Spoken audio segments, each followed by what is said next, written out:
Afin d'avoir plus de points de vue dans ta scène, tu vas rajouter une caméra à celle qui existe déjà. Ainsi, tu vas pouvoir voir comment on règle les caméras physiques de Véret et comment on met en place une profondeur de champ, ce qui rajoute beaucoup de réalisme dans un rendu.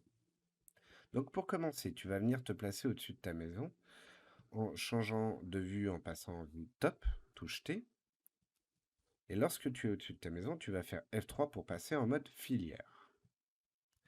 Lorsque tu veux créer une caméra Véret, tu vas rentrer dans l'onglet Create, Caméra, et dans le menu déroulant, tu vas prendre la section Véret. Il existe deux caméras Véret, la Véret Dome Camera et la Véret Physical Camera. La Dome Camera te permettra de faire des rendus hémisphériques, et elle est très simple à mettre en place, car elle a trois réglages. Le fait d'inverser les axes et le réglage de la focale. La Véret Physical Camera a bien sûr beaucoup plus de réglages puisqu'elle est plus proche des caméras réelles. C'est vraiment l'équivalent de la caméra physique de 3ds Max. Et d'ailleurs, la caméra physique de 3ds Max marche très bien avec le moteur de rendu Véret.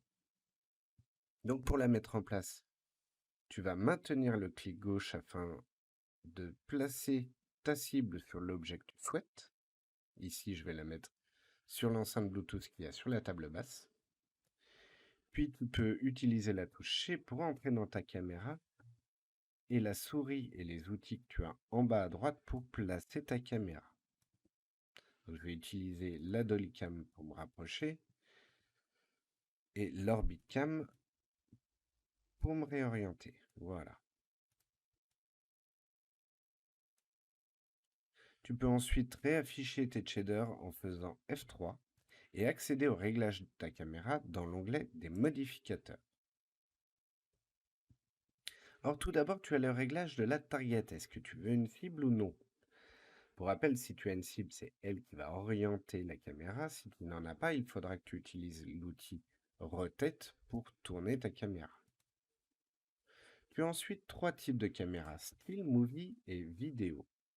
Ils diffèrent suivant leur type d'obturateur, c'est-à-dire la Stillcam a un obturateur de forme régulière, la Movie-Cam un obturateur de forme circulaire.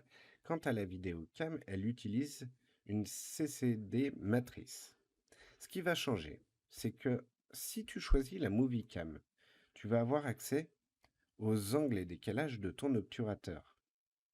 Pendant que si tu rentres dans la Vidéocam, tu vas avoir accès aux latences. Quant au Stillcam, tu vas avoir accès à la vitesse de fermeture de l'obturateur. Dans ta scène, c'est ce que tu vas utiliser. C'est une très bonne caméra pour des rendus fixes. Tu vas ensuite avoir la target distance, qui est en gros la distance de ta cible par rapport à ta caméra. Et donc aussi, tant que le focus distance n'est pas coché, c'est là où elle va faire le point. Donc c'est l'endroit de ton image qui va être à coup sûr net. Si tu ne souhaites pas que ton focus et ta target soient au même endroit, tu peux cocher focus distance et toi-même choisir à quelle distance de la caméra se fera la netteté. Tu peux ensuite choisir d'afficher dans ta fenêtre de travail la ligne d'horizon ou encore l'icône de gestion de la caméra. Dans Sensor and Lens, tu vas régler le type de film et la focale. Alors personnellement, le type de film, je ne le change jamais, je reste à 36 mm. Quant à la focale, elle va te permettre de créer des plans larges ou des plans serrés. En général, si tu mets une valeur autour de 25, tu vas être sur des plans assez larges. Par contre, attention de ne pas descendre trop bas, sous peine de déformer tes perspectives. A l'inverse, si tu montes à 75, tu vas être sur des plans plutôt proches. Et de la même façon, si tu vas trop loin, tu vas avoir tendance à écraser tes perspectives et ton image. Donc ici, je veux quand même être cadré sur mon enceinte Bluetooth, tout en gardant un bout de la table et les chaises. Donc, une valeur autour de 37, ou peut-être... Ouais, non, 30, 39, c'est bien pour moi. Attention, tu risques de ne pas avoir exactement la même valeur, puisqu'elle dépend du placement physique de ta caméra dans ta scène. Si tu as besoin de te rapprocher ou de t'éloigner d'un objet sans bouger la caméra physique, tu peux utiliser le facteur de zoom. Attention, il a le même défaut que la focale. Si tu vas trop loin, tu peux déformer tes perspectives. Puis ensuite, l'aperture qui va gérer en gros l'obturateur, les ISO et le diamètre d'ouverture de ton objectif pour choisir le taux de luminosité qui va rentrer dans ta caméra. Alors tout d'abord les ISO. En général, on prend des valeurs entre 100 et 400 pour une luminosité normale, entre 8 et 1600 si on a une luminosité faible, comme un jour très très nuageux, et au-delà des 1600 pour une luminosité de nuit. Là, en l'occurrence, on va être sur une luminosité normale, donc on va rester sur des valeurs comprises entre 100 et 400, et pour le coup, tu vas mettre 200 pour le moment. Bien sûr, c'est des valeurs que tu pourras changer par la suite, une fois que tu auras mis tes lumières, que tu auras un rendu à observer. Le F-number joue sur le diamètre d'ouverture de l'objectif. Et le principe, c'est que plus la valeur ici est petite, et plus le taux de luminosité est haut. A l'inverse, le shutter speed, plus la valeur est haute, plus le taux de luminosité est petit. Alors attention, le F-number, lui, agira aussi sur la profondeur de champ. C'est-à-dire que plus la valeur du F-number sera basse, et plus l'intensité de ton flou de distance sera fort. Pour le voir, tu vas mettre au F-number une intensité de 2 ou 3. Quant au shutter speed, pour le moment, tu peux le laisser à 200. Ça devrait assez correspondre à la luminosité qu'on a pour le moment dans la scène. Tu peux ensuite descendre sur le Depth and Motion Blur pour choisir d'activer le Depth of Field. Et tu vas rentrer dans la Color et Exposition pour justement gérer les teintes et expositions de ton image. D'abord, l'exposition. Si tu passes en no exposure, bien sûr, tu n'auras pas de contrôle d'exposition depuis la caméra. En physical exposure, ça va être justement ces éléments de F-number et shutter speed qui vont contrôler le taux d'exposition. Quant à l'exposure value, le V, elle te permettra de le régler par rapport à cette valeur. Alors, le V, en général, on part sur des valeurs de 14 pour une lumière du jour, 11 pour une lumière du jour en intérieur, 6 pour une lumière de nuit en extérieur et 2 en lumière de nuit à l'intérieur. On peut aussi choisir de vignetter ou encore de contrôler la balance des blancs.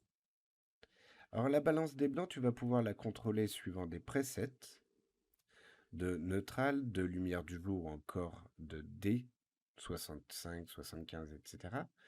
ou par les températures suivant l'échelle des Kelvin. Alors si tu choisis la température par l'échelle des Kelvin, il faut savoir que plus tu vas descendre et plus tu vas aller vers du chaud normalement. Donc par exemple, si je mets 2000, on vient vers du orange. Alors que si tu montes la valeur au-delà des 1500, tu vas plutôt être sur des teintes bleues. Par exemple, je vais mettre 10 000 là. La valeur neutre, c'est 6500. Et pour le moment, tu vas la laisser comme ça, puisqu'on retraitera de la balance des blancs plus tard lors du rendu, car il faut savoir que dans les réglages de ton render setup, tu as des possibilités de contrôle de l'exposition et de la température automatique. Ce qui est plutôt pas mal des fois si on n'a pas envie de s'embêter ou pas le temps. Dans la partie Tilt and Shift, tu vas corriger les déformations des perspectives. Par exemple, si tu es en contre-plongée ou en plongée, tu vas avoir des déformations des lignes verticales. Par exemple, comme ceci. Ou à l'inverse, comme ceci. Si ça t'arrive, tu as donc la possibilité d'utiliser le tilt pour le corriger, verticalement et horizontalement. Tu peux aussi cocher automatique vertical tilt pour qu'il le fasse lui-même. Tu as ensuite la possibilité de créer un décalage en utilisant le shift ou verticalement ou horizontalement.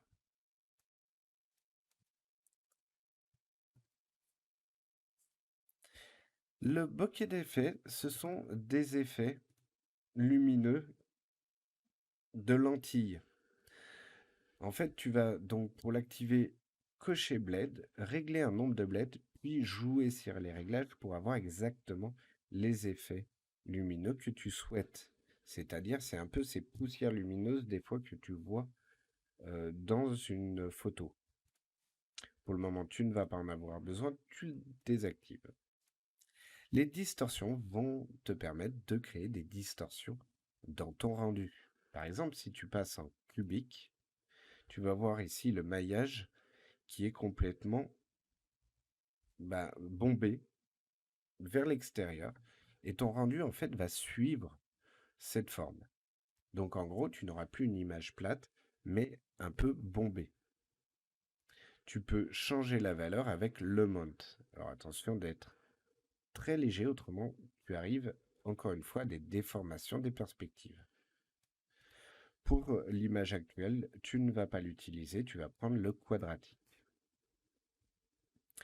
Le clipping et environnement va te permettre de réduire les éléments qui sont affichés dans ton rendu. En fait, il va te permettre de gérer les objets loin ou trop près. Par exemple, si tu gères le Far Clipping Plane et que tu le rapproches, tu vas voir la disparition de tes objets. Puisqu'en fait, il efface pas, mais il masque les objets qui sont après une certaine distance afin d'économiser les ressources de l'ordinateur. Or, trop loin ou trop près, puisque tu peux aussi régler le Near Environment Range et le Near Clipping Plane. Dans la scène actuelle, tu n'en as pas besoin, tu vas le désactiver. Quant au Rolling Shutter, elle s'activera que dans le cas où tu actives le Motion Blur, car en fait, c'est ici que tu vas choisir la direction de déformation du flou. Pour le moment, tu n'en as pas besoin non plus, donc tu vas désactiver le Motion Blur. Ici, tu as une caméra qui est déjà un peu réglée. Tu vas pouvoir lancer un rendu et modifier ta caméra en conséquence.